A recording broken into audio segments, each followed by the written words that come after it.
अस्सलाम वालेकुम स्टूडेंट्स। आज का जो हमारा लेक्चर है that is lecture number 12 and today we will discuss about the atmospheric pollution के जो कल हमने एटमॉस्फेयर के बारे में पढ़ा, ओवरऑल बायोस्फीयर के बारे में पढ़ा, ठीक है। और तमाम जो बायोटिक एबायोटिक कंपोनेंट्स थे उनके बारे में भी हमने एक टच किया। लेकिन आज हम एटमॉस्फेरिक पॉल्यूशन के बारे में बात करेंगे कि जो गंदगी, जो गलाजत आती है in the form of pollutants atmosphere में, फिजा में, ठीक है। तो वो उसके कौन कौन से सबब हैं, कौन से काज। पहले तो हम इसको डिफाइन करेंगे इन चीजों को। पॉल्यूटेड एयर क्या होती है? जब एयर में गैसेस हो, डस्ट हो या ऑर्डर हो। ऑर्डर क्या होता है कि कोई भी जो है, आप जब सूंघते हैं तो कोई स्मेल जो होती है उसको हम ऑर्डर कहते हैं। इन हार्मफुल अमाउंट में जब कोई गैसेस मौजूद हों एयर में, डस्ट हो या ऑर्डर हो, तो इसको हम कहते हैं पॉल्यूटेड एयर। और ऐसा फिनोमेना जिससे एयर पॉल्यूट होती है इसको हम कहते हैं एयर पॉल्यूशन। इसको हम क्या कहते हैं? एयर पॉल्यूशन कहते हैं। और जो सब्सटेंसेस एयर पॉल्यूशन काज करते हैं उनको हम क्या कहते हैं? पॉल्यूटेंट्स। सो हमने तीन टर्म्स पढ़ी। एक टर्म है पॉल्यूटेड एयर की, एक टर्म है पॉल्यूशन की, एक टर्म है पॉल्यूटेंट्स की। उसके बाद हम पॉल्यूटेंट्स को, जो सब्सटेंसेस एयर पॉल्यूशन काज करते हैं, उनको अगर डिस्क्राइब करें तो they are of two types. उनकी कितनी इकसाम है? दो इकसाम है। First one is the primary pollutants, second one is the secondary pollutants. Primary pollutants वो पॉल्यूटेंट्स होते हैं जो एयर में आ जाते हैं directly without any chemical reaction. ये किसी भी केमिकल रिएक्शन के बगैर जब एयर में एंटर होते हैं तो इनको हम कहते हैं प्राइमरी पॉल्यूटेंट्स। सेकेंडरी पॉल्यूटेंट्स वो होते हैं जो प्राइमरी पॉल्यूटेंट्स, फिर पहले प्राइमरी पॉल्यूटेंट्स तो वो होते हैं, लेकिन जब वो केमिकल रिएक्शन उनमें आता है, when they undergo any chemical reaction, तो वो बन जाते हैं सेकेंडरी पॉल्यूटेंट्स। तो हम अगर डिस्क्राइब करें प्राइमरी पॉल्यूटेंट्स को तो हम ये कहेंगे कि जिनका केमिकल रिएक्शन नहीं होता तो एयर में आते हैं, तो उनको हम कहते हैं प्राइमरी पॉल्यूटेंट्स। और जो अंडरगो करते हैं केमिकल रिएक्शन को वो होंगे सेकेंडरी पॉल्यूटेंट्स। अब फॉर एग्जांपल इसके एग्जांपल्स गिवन हैं प्राइमरी पॉल्यूटेंट्स की। Carbon monoxide, sulphur gas. Carbon monoxide भी किसी रिएक्शन से नहीं बनती, सल्फर डाइऑक्साइड गैस भी किसी रिएक्शन से नहीं बनती।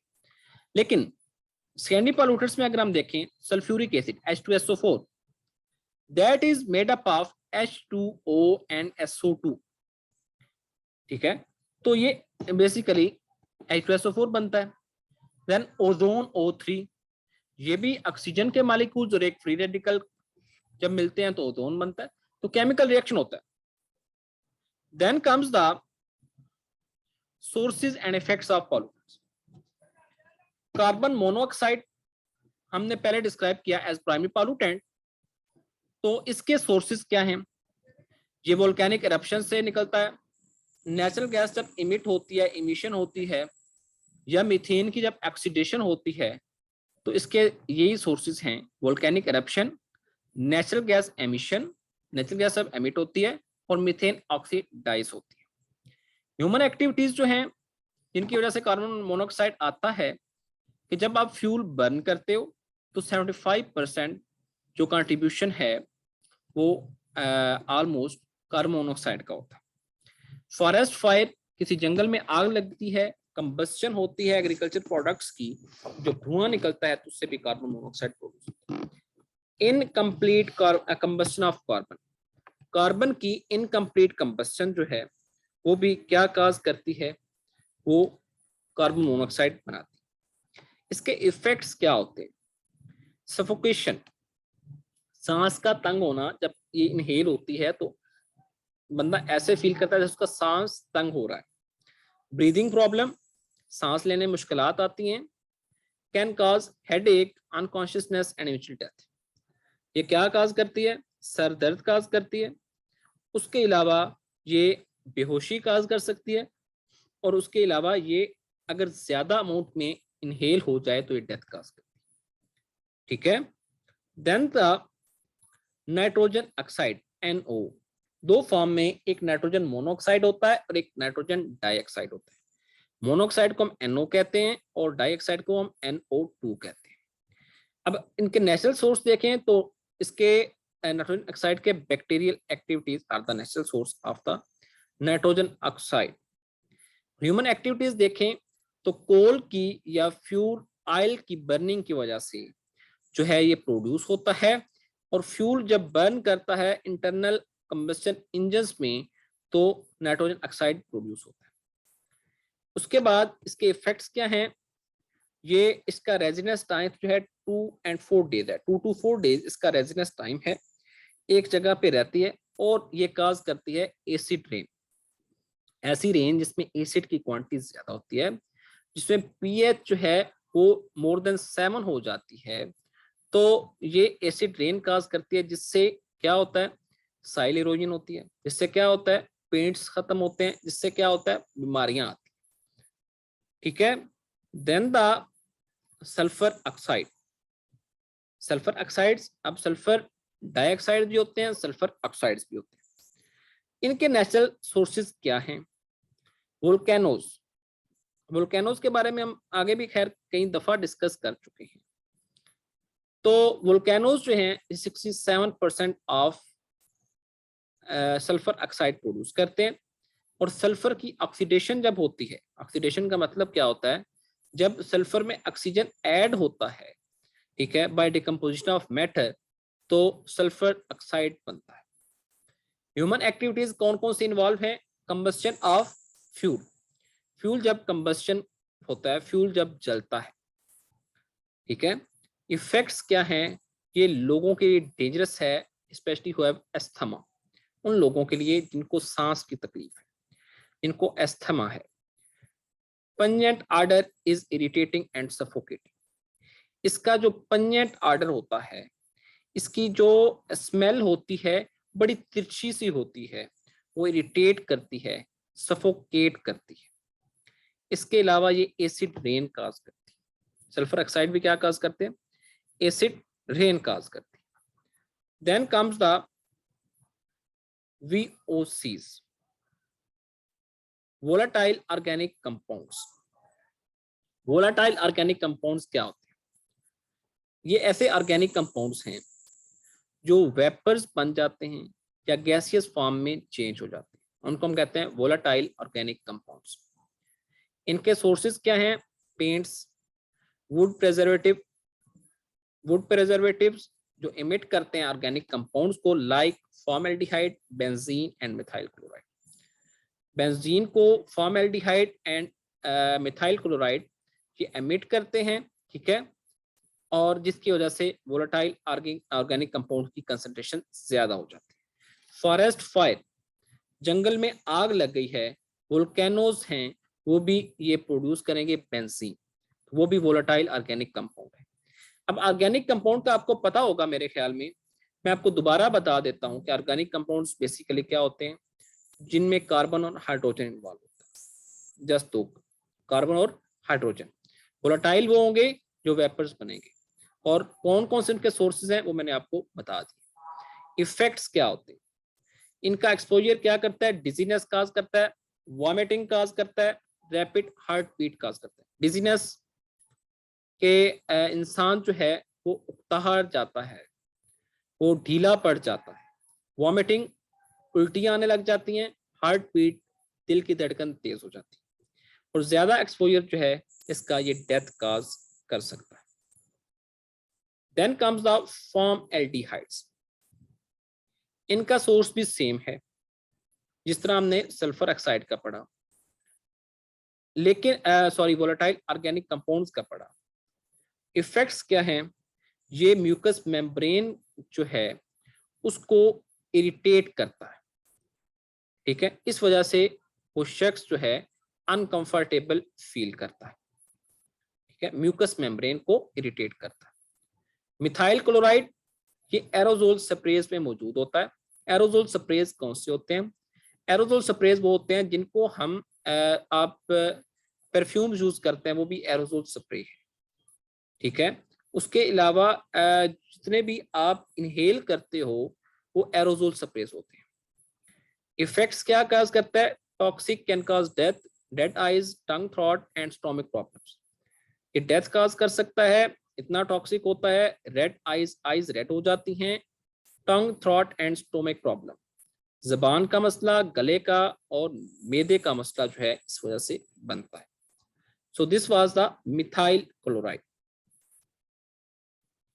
Then comes the particulate matters, mixture of liquid drops and solid particles. Particular matters हम किनको कहते हैं? जो किस किस का मिक्सचर होते हैं, लिक्विड ड्रॉप्स होते हैं और सॉलिड पार्टिकल्स होते हैं, इनका मजमुआ जो है वो पार्टिकुलेट मैटर है। ये कोर्स मटेरियल होता है, इसका साइज होता है 2.5 micron meter to 10 micron meter. ये डस्ट से बनता है। कंस्ट्रक्शन साइट्स जहाँ पे होती हैं वहां पे भी, जहाँ पे कोई कंस्ट्रक्शन हो रही है वहां पे भी डस्ट होती है ना, तो वहां पे डस्ट जो होती है उस वजह से ये पार्टिकुलेट मैटर्स जो हैं बनते हैं, कोर्स मटेरियल्स। फाइन पार्टिकल्स कुछ होते हैं, कुछ कोर्स मटेरियल्स होते हैं। कोर्स मटेरियल्स का आपको मैंने डायमीटर बता दिया, साइज बता दिया, 2.5 micron meter to 10 micron. Fine जो है उनका डायमीटर जो है 2.5 माइक्रोन मीटर से कम होता है। क्या होता है? 2.5 माइक्रोन मीटर से कम होता है। इफेक्ट क्या काज करते हैं? ये हमारे ब्लड स्ट्रीम्स में जो हमारी नालियां हैं जिनमें खून बहता है, आर्टरीज, वेन्स हैं, ये फाइन पार्टिकल्स उनके अंदर चले जाते हैं। उसके अलावा ये क्या करते हैं? ये ब्रीथिंग प्रॉब्लम्स काज करते हैं, ये इरेगुलर हार्ट बीट्स काज करते हैं, ये अस्थमा, सांस का मसला जो है जिसको हम दमा कहते हैं वो काज करते हैं। Then comes the tropospheric ozone. मैंने आपको कल बताया था कि ओजोन बेसिकली मौजूद होती है स्ट्रेटोस्फीयर, लेकिन कुछ कंसंट्रेशन जो है वो ओजोन की ट्रोपोस्फेयर में भी मौजूद होती है। तो स्ट्रेटोस्फेयर जो है उसमें जो ओजोन है वो हमें यूवी रेज से प्रिवेंट करती है, लेकिन ट्रोपोस्फेयर जो है near the surface of earth है, सो इट इज डेंजरस। वहां पे जो बेसिकली गैसेस हैं वो डेंजरस होती है। सोर्सेज क्या हैं? Burning of coals, gasoline, fossil fuels जो हैं वहां पे जब ज्यादा गैसेस, ऐसी गैसेस इकट्ठी हो जाती हैं तो नाइट्रोजन ऑक्साइड बनता है। होम एंड इंडस्ट्रीज की जो गैसेस के सोर्स हैं उनसे वोलेटाइल ऑर्गेनिक कंपाउंड बनते हैं, और वोलेटाइल ऑर्गेनिक कंपाउंड और नाइट्रोजन ऑक्साइड जब मिलते हैं तो ये ओजोन बना देते हैं। ओजोन गैस जो है वो हमारे लिए वैसे टॉक्सिक है, ठीक है, हमारे लिए क्या है? टॉक्सिक है। तो दैट इज डेंजरस फॉर अस।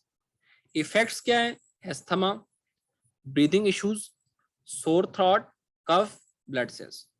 तो दमा काज करते हैं, सांस के प्रॉब्लम, खांसी, गला सोर हो जाना, ठीक है, एंड ब्लड सेल्स का इशू जो है ये काज करते हैं ओजोन जो इनहेल होती है। Then comes the dioxin. Dioxins क्या होते हैं? General form that describes a group of 100 of chemicals that are highly persisted in the environment. ये 100 ऑफ केमिकल्स को डिस्क्राइब करता है जो एनवायरनमेंट में प्रसिस्ट कर रहे होते हैं, रह रहे हैं। उनके सोर्सेज क्या है? Burning of chlorine with hydrocarbon. Chlorine की अगर बर्निंग हो जाए किससे? हाइड्रोकार्बन। Pesticide manufacturing. पेस्टिसाइड्स क्या होते हैं? जो जड़ी बूटियों को मारने वाली अद्वियात होती हैं उनको हम कहते हैं पेस्टिसाइड्स। तो वहां पे जब ये मैन्युफैक्चर होते हैं तो डाइऑक्सिन प्रोड्यूस होते हैं। पेपर मिल्स, जहाँ पे पेपर बनता है, कागज बनता है, वहां पे भी क्या सिक्रीट होता है? डाइऑक्सिन। इफेक्ट्स क्या है? ये कैंसर काज कर सकता है, ये इम्यून सिस्टम, कुव्वत मुदाफियत के निज़ाम को कमजोर कर सकता है, डैमेज कर सकता है। बर्थ डिफेक्ट, जब बच्चा पैदा होता है उसमें डिफेक्ट्स काज कर सकता है। फर्टिलिटी एंड स्पर्म काउंट को कम कर सकता है। फर्टिलिटी क्या होती है? प्रोडक्शन, रिप्रोडक्शन कि एक इंसान जो है उसके बच्चे पैदा करने की जो सलाहियत होती है उसको ये कम करता है डाइऑक्सिन। तो ये बड़ा हार्मफुल केमिकल, ठीक है। Then comes the smog. Smog क्या होती है? Smog is an air pollution that reduce visibility. ये एक ऐसी एयर पॉल्यूशन है, ये ऐसी फिजाई आलूदगी है जो विजिबिलिटी को देखने की जो बेसिकली आपकी लेंथ है उसको कम कर देती है। अब ये टर्म जो है फर्स्टली 1900s में यूज हुई। स्मॉग बेसिकली क्या है? ये दो चीजों का कॉम्बिनेशन है, स्मोक और फॉग का। स्मोक जो है वो किससे आती है? कोल के बर्न होने से। और फॉग जो धुंध होती है उसको हम फॉग कहते हैं। तो जब स्मोक और फॉग दोनों मिलते हैं तो ये काज करते हैं स्मॉग, बनाते हैं क्या? स्मॉग। फॉर्मेशन ऑफ स्मॉग अगर हम देखें, the atmospheric pollutants or gases that form smog are released in the air when the fuels are burned। जब फ्यूल्स की बर्निंग होती है, जब फ्यूल्स की क्या होती है? बर्निंग होती है, तो उससे एटमॉस्फेरिक पॉल्यूटेंट्स या गैसेस जो हैं ये निकलती हैं, स्मोक निकलती है। When sunlight and heats react with these gases, fine particles in atmosphere, smog is born। जब सनलाइट इनके साथ रिएक्ट करती है स्मॉग बनता है। Photochemical smog is produced when sunlight reacts with volatile organic compound. एक फोटोकेमिकल स्मॉग होती है जब सनलाइट रिएक्ट करती है वोलेटाइल ऑर्गेनिक कंपाउंड के साथ, सल्फर डाइऑक्साइड के साथ, नाइट्रोजन ऑक्साइड के साथ एटमॉस्फेयर में। तो क्या काज करते हैं? ये ऑर्गेनिक पॉल्यूटेंट्स है, ये पॉल्यूटेंट्स है ना। तो इन पॉल्यूटेंट्स के साथ जब फोटोकेमिकल रिएक्शन होगा, सनलाइट का रिएक्शन होगा, तो फोटोकेमिकल स्मॉग बनेगी। ठीक है। और these VOCs volatile organic compound, sulphur dioxide, nitrogen oxides are called precursors. Precursors का मतलब ये होता है जो कॉज कर रहे होते हैं, जो पहले होते हैं, उसके बाद कोई चीज जो डेवलप होती है उसको हम प्रीकर्सर कहते हैं। In 1950s the new type of smog known as photochemical smog was first describe. 1950 में फोटोकेमिकल स्मॉग जो है इसको डिस्क्राइब किया गया। उसके अलावा होती है classical smog and photochemical smog, ये दो ही types. Condition of formation of smog. Smog basically आपको मैंने बता दिया कि दो चीजों का कॉम्बिनेशन है, स्मोक और फॉग का, ये आपको पता होना चाहिए। अब स्मॉग के इफेक्ट्स क्या है, ये क्या करता है? चेस्ट इन्फेक्शन, आपके जो छाती है उसका इन्फेक्शन, आपकी आंखों की इरिटेशन, क्रॉप्स को डैमेज करता है, किसी को दमा है तो उसको मजीद बढ़ाता है। और प्रीमेच्योर बर्थ। प्रीमेच्योर बर्थ क्या है? किसी बच्चे की पैदाइश जो है उसके वक्त से पहले हो जाना, इसको कहते हैं प्रीमेच्योर। प्रिवेंशन, इससे बचाव किस तरह किया जा सकता है? एक तो ये है कि इन्वायरमेंटल प्रोटेक्शन एजेंसीज जो EPA है वो रूल्स देती है कि ये रूल्स अडेप्ट किए जाएं, तो उनको अडेप्ट किया जाए प्रॉपरली। और जो सनती एरिया है उसको रेजिडेंशियल एरिया से दूर बनाया जाए, क्योंकि सनत से ही ज्यादा क्या प्रोड्यूस होती है? स्मोक प्रोड्यूस होती है, जिससे क्या काज होता है? काज होता है स्मोक काज होता है। Then comes the acid rain.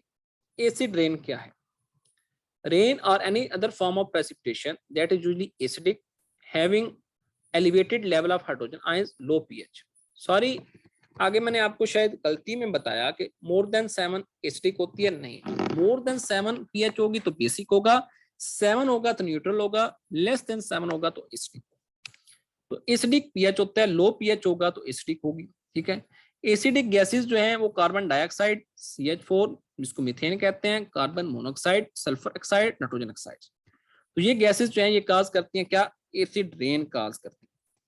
अब sources of nitrogen oxide and sulphur oxides. उसके बाद वेट डेपोजिशन ऑफ एसिड्स। अब प्रेसिपिटेशन क्या करती है? एसिड को रिमूव करती है एटमॉस्फेयर से और अर्थ सरफेस पे डिलीवर कर देती है। प्रेसिपिटेशन का मतलब यह है कि पानी की फॉर्म में, कतरों की फॉर्म में नीचे आना। ठीक है, फिजा से। तो वहां से एसिड रिमूव होता है, वो जब जमीन पे आता है तो वो क्या करता है? वो पेंट्स को डिस्ट्रॉय कर देता है, क्रॉप्स को डिस्ट्रॉय कर देता है, वैसे हार्मफुल होता है हेल्थ के लिए। ये इसको हम कहते हैं wet deposition of acid. Dry deposition of acid क्या होता है? एसिड पार्टिकल्स जो हैं ये ग्राउंड के साथ स्टक कर जाए, ये स्टिक कर जाए प्लांट्स के साथ, बिल्डिंग के साथ, और ये टोटल एसिड डेपोजिशन का 20 to 60% जो है ये रिस्पॉन्सिबल होते हैं उसके। जो एसिड डिपॉजिट हो जाता है ना ग्राउंड्स पे, प्लांट्स पे, बिल्डिंग्स पे, तो ये बेसिकली एसिड्स की डेपोजिशन, एसिड रेन होता है। इसके एडवर्स इफेक्ट्स क्या हैं? Surface water and aquatic animals. At pH lower than 5, most fish will not hatch, eggs will not hatch, and lower pH can kill adult fish. Fish's reproduction reduced, biodiversity reduced, bioaccumulation of acids, water bodies become acidic, unfit for life and use. तो आपको ये बताऊं कि जब acid rain enter होती है किसी भी दरिया में, रिवर में, किसी भी सी में, तो होता क्या है कि जो फिश है उसका रहना मुश्किल हो जाता है, उसकी रिप्रोडक्शन बड़ी मुतासर होती है, वो हैच नहीं कर पाती, और ज्यादा लोअर पीएच, ज्यादा एसिडिक पीएच जो है वो एडल्ट फिश को किल कर देती है। और उसके अलावा जो लाइफ है वहां पे, जो एक्वेटिक लाइफ, जो पानी में ऑर्गेनिज्म रहते हैं, उनके लिए बड़ा मुश्किल हो जाता है। साइल क्या है? Soil structure describe vital nutrients and substances washed away. Forest and other vegetation acid remove minerals from soil and leaves, damage trees, stunted growth, damage bark, fungi and insect attack on trees, trees die. तो हर तरह से ये effect करता है। मैंने आपको बताया कि बिल्डिंग पे भी इफेक्ट करता है, ये फॉरेस्ट पे भी इफेक्ट करता है, वाटर पे भी इफेक्ट करता है, हर चीज पे इफेक्ट करता है। तो ये डेथ काज करता है किसकी? ट्रीज की। ह्यूमन हेल्थ पे भी इफेक्ट करता है। उसका बिल्डिंग्स जो हैं, जो लाइमस्टोन की बनी है, मार्बल की बनी है, एसिड उनके साथ रिएक्ट करता है CaCO3 के साथ, कैल्शियम कार्बोनेट के साथ, तो powdery gypsum CaSO4 calcium sulphate बनाता है, जो एसिड रेन वॉश कर देती है। जिससे क्या होता है? वो रेन से वॉश हो जाता है। रेन से वॉश होएगा तो क्या होगा कि बेसिकली वो जब रेन से वॉश हो जाएगा तो ऊपर से उसके जो बिल्डिंग के जो पेंट्स हैं वो खत्म हो जाएंगे। देन इसके सॉल्यूशंस क्या हैं? Reduce emission of sulphur and nitrogen dioxide, energy efficient products, alternative power sources, geothermal, solar, wind and water. तो बेसिकली सल्फर और नाइट्रोजन ऑक्साइड की इमिशन जो है उसको कम किया जाए, सनती जो इलाके हैं उनको दूर किया जाए, उनकी सल्फर और नाइट्रोजन डाइऑक्साइड जो है उनकी इमिशन वहां से रोकी जाए, एनर्जी की एफिशिएंट प्रोडक्ट्स बनाई जाए, और पावर सोर्सेज के अल्टरनेटिव सोर्सेज जो हैं वो यूज किए जाएं। जियोथर्मल है, सोलर है, विंड है, वाटर है, ये मैंने आपको कल बताए थे। Then ozone depletion. Ozone depletion के बारे में कल भी शायद मैंने आपसे बात की थी कि बेसिकली ओजोन लेयर हमें इन चीजों से बचाती है, यूवी रेज से बचाती है, और ओजोन जो है बेसिकली क्लोरोफ्लोरोकार्बन जो हैं वो डिस्ट्रॉय कर रहे होते हैं ozone layer. 80% of ozone depletion cause करते हैं क्लोरोफ्लोरोकार्बन CFCs, और एक CFC का मालिक्यूल 1 लाख ओजोन मालिक्यूल को डिस्ट्रॉय करते हैं। ये चीज आपके लिए अटमोस्ट इंपॉर्टेंट है, ठीक है? आपको ये पता होना चाहिए कि एक CFC का मालिक्यूल कितने ओजोन के मालिक्यूल्स को डिस्ट्रॉय करता है। तो आपको ये मस्ट पता होना चाहिए कि 1 lakh. Halons very stable used in the fire extinguisher, ये भी ओजोन को डिस्ट्रॉय करते हैं। HCFC, ठीक है, ये हाइड्रोजन जिनमें होता है क्लोरोफ्लोरोकार्बन में, ठीक है, वो भी डिस्ट्रॉय कर रहे होते हैं किसको? ओजोन को। देन मिथाइल क्लोरोफॉर्म, ये aerosols, cold cleaning, adhesive, chemical processing, ये उनमें यूज होते हैं। एरोसोल्स में मतलब जो in the form of gases देते हैं, in the form of ingredients देते हैं, जो बाय एयर देते हैं। कोल्ड क्लीनिंग में एडहेसिव, किसी चीज के साथ कोई चिपकानी है कोई चीज, तो उसमें मिथाइल क्लोरोफॉर्म यूज होता है। केमिकल प्रोसेसिंग में यूज होता है, तो ये भी किसको डिस्ट्रॉय कर रहा है? ओजोन को। देन कार्बन टेट्राक्लोराइड CCl4, ये भी किसको डिस्ट्रॉय करता है? ओजोन को डिस्ट्रॉय करता है। देन कम्स द, ये बेसिकली एक मैकेनिज्म है जिसमें यूवी रेज जो हैं वो डायरेक्टली फ्रॉम सन जो है नीचे आ रही हैं, और ओजोन उनको बेसिकली नहीं आने दे रहा। और ओजोन की अगर डिप्लीशन होगी तो क्या होगा? वो नीचे डायरेक्टली पहुंच जाएंगी। ये आपने एक दफा इसको देख लेना। अब इस पे ओजोन डिप्लीशन के इम्पैक्ट्स क्या होंगे? स्किन कैंसर इंक्रीज होगा। ह्यूमन बीइंग की अगर हम बात करें, sunburns, premature ageing of the skin, increase cataract, damages DNA हम किसको कहते हैं? Deoxyribonucleic acid. Damages cornea and retina, ये आई के दो पार्ट है, आंख के दो पार्ट है, कॉर्निया और रेटिना। और ह्यूमन इम्यून सिस्टम जो है वो भी सप्रेस हो जाता है। म्यूटेशन, जीन्स का चेंज हो जाना, ये म्यूटेशन कहलाता है। तो ह्यूमन बीइंग पे इसके बहुत ज्यादा एडवर्स इफेक्ट्स हैं। प्लांट्स पे क्या इफेक्ट्स हैं? फोटोसिंथेसिस, जिससे प्लांट ऑक्सीजन प्रोड्यूस करते हैं, उनको रोकता है। मेटाबॉलिज्म, जिससे वो अपनी फूड प्रोसेस करते हैं, उसको रोकता है। उनकी ग्रोथ को रिप्रेस करता है, सेल्स को डिस्ट्रॉय करता है, म्यूटेशन उनमें भी काज करता है, फॉरेस्ट प्रोडक्टिविटी को डिक्लाइन करता है, क्रॉप एंड वेजिटेबल यील्ड्स भी रिड्यूस हो जाते हैं। उसके अलावा नॉन लिविंग थिंग्स पे क्या यूवी अल्ट्रावायलेट रेज के क्या इफेक्ट्स हैं? पेंट्स की ब्रेकडाउन को एक्सेलरेट करना, पॉलीमर्स एंड प्लास्टिक्स की ब्रेकडाउन को एक्सेलरेट करना, इंक्रीज करना उनका rate, affect temperature gradient in atmosphere and affect atmospheric circulation pattern climate change. ये एटमॉस्फेरिक सर्कुलेशन पैटर्न को भी अफेक्ट करता है और क्लाइमेट चेंजेस भी काज करता है।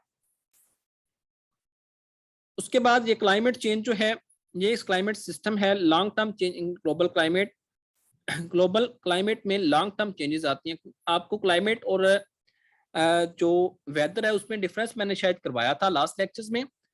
तो उसमें मैंने आपको बताया था कि क्लाइमेट जो होता है उसका जो एक क्लाइमेट हम 30 ईयर्स के वहाँ के वेदर को एस्टिमेट करके एवरेज निकाल के उसको हम कहते हैं क्लाइमेट।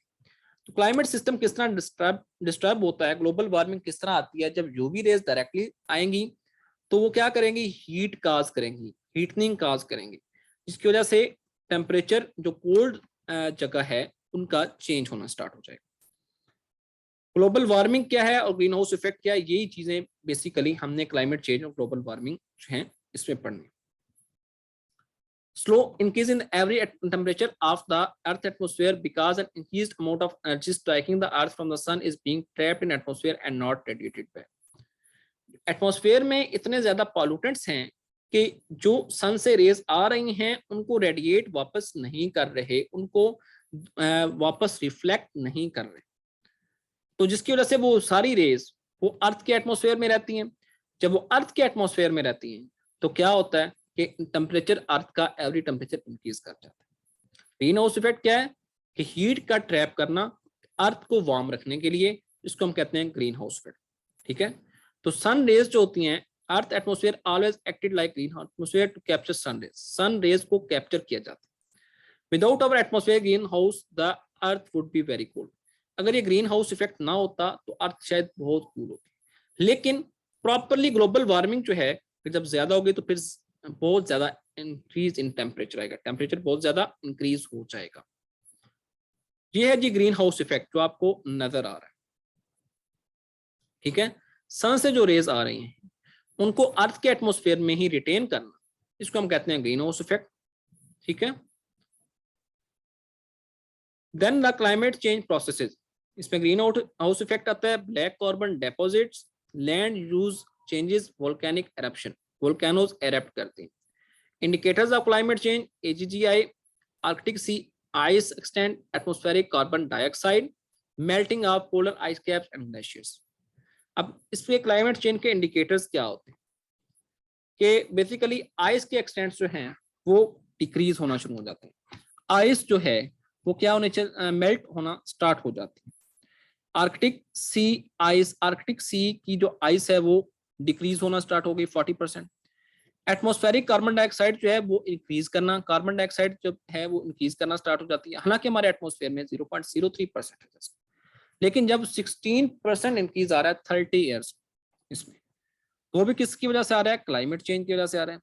और आइस कैप तो ग्लेशियर्स, जितने भी ग्लेशियर्स हैं जहाँ पे बर्फ जो है वो ढकी होती है, छुपी होती है, जो बर्फ बनी होती है, ठीक है, तो वो क्या है, उनकी भी मेल्टिंग हो रही है, जिसकी वजह से आजकल सैलाब भी आ रहे हैं। तो सैलाब भी बेसिकली क्यों आते हैं, जब मेल्ट होते हैं पोलर आइस कैप्स और glaciers. Then comes the climate change drivers. Tectonic plates हैं, जब प्लेट्स मूव करती हैं, वोल्केनिक एरप्शन होती है, लावा बाहर आता है तो CO2 ज्यादा आ जाती है एटमॉस्फेयर में, जिसकी वजह से टेम्परेचर इंक्रीज कर जाता है। वोल्केनिक एक्टिविटीज हो गई, sunspots, activity fluctuate over 11-year cycle, sunspots available caused by magnetic activity, cool surface of sun, solar flares energy। ठीक है, तो सनस्पॉट्स जो हैं बेसिकली जो सन की रेज मैंने आपको पहले बताया कि within the earth retain कर जाती। Orbiting variation of the earth, के अर्थ की जो ऑर्बिट करने की वेरिएशन है उस वजह से भी हो जाता है। ठीक है, सरफेस रिफ्लेक्टिविटी, अल्बिडो, रिफ्लेक्ट करना सरफेस का, वो भी काफी मुतासर हुआ है, जिसकी वजह से भी जो रेज हैं वो अर्थ के एटमॉस्फेयर में जाती है। आपने जैसे इनके नाम पढ़ने हैं, ज्यादा कुछ नहीं करना, ठीक है, इसलिए मैं ज्यादा इसको एक्सप्लेन नहीं कर रहा। Sunny side of the global warming के, ग्लोबल वार्मिंग के कुछ बेहतर इंपैक्ट अगर हम देखें, उसके एडवांटेजेस क्या है। Global cooperation, by being forced toward a sustainable future we create hundred of millions of new well paid green jobs। हम jobs create कर सकते हैं, green energy jobs, positive climate wild cards that will benefit some part of the world at least temporarily। some of those wild cards might also be in the form of new technologies। हम नई technologies जो हैं उनको ला सकते हैं कि हम fossil fuels जो हैं उनको रिड्यूस करें, उनके यूज को रिड्यूस करें और इनकीज ग्रीन एनर्जी यूज को हम इस एनर्जी को यूज करें जो सनलाइट से आ रही है। Green house effect is a blessing. ये बेसिकली ग्रीन हाउस इफेक्ट जो है, क्लाइमेट चेंज तो एक अलग चीज है, लेकिन ग्रीन हाउस इफेक्ट इसलिए ब्लेसिंग है कि हम अगर अर्थ पे रह रहे हैं, कुछ टेम्परेचर अर्थ का है जो सस्टेनेबल है, जो हमारी लाइफ इधर पॉसिबल है, तो किसकी वजह से है? ग्रीन हाउस इफेक्ट की वजह से, ठीक है। और ये फोटोसिंथेसिस के प्रोसेस को हेल्प करता। So this is our today's lecture. If you have